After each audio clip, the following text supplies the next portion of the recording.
mi gente, este es un Honda Fit. Escuchen ese sonido que está haciendo cuando se pone en drive. Lo ponemos neutro, en parking no suena. Lo ponemos en reversa, tampoco. Solamente cuando lo ponen en drive.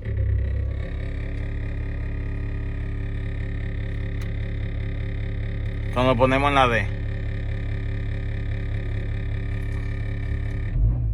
Aceleramos y se va el sonido.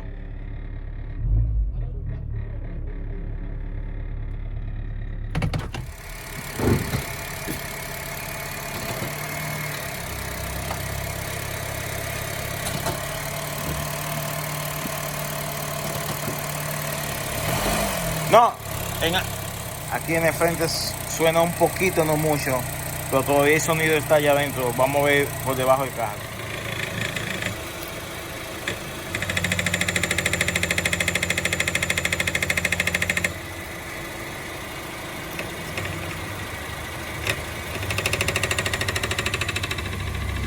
Este es el sonido. De nuevo.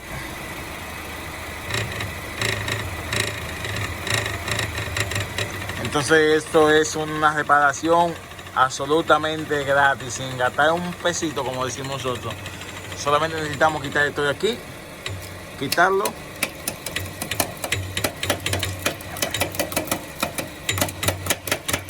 Ok, Andy, turn it off.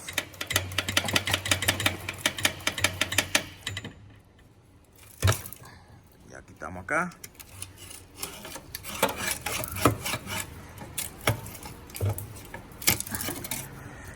Espero que si a ustedes les sucede eso, lo primero que verifiquen esta parte aquí abajo antes de comprar alguna pieza. Y si no es esto, entonces hay que buscar otro problema. Pero espero que el problema sea algo así de sencillo y que no tengan que gastar dinero. Nada, nos vemos en el próximo video. Espero que sea de mucha ayuda el video.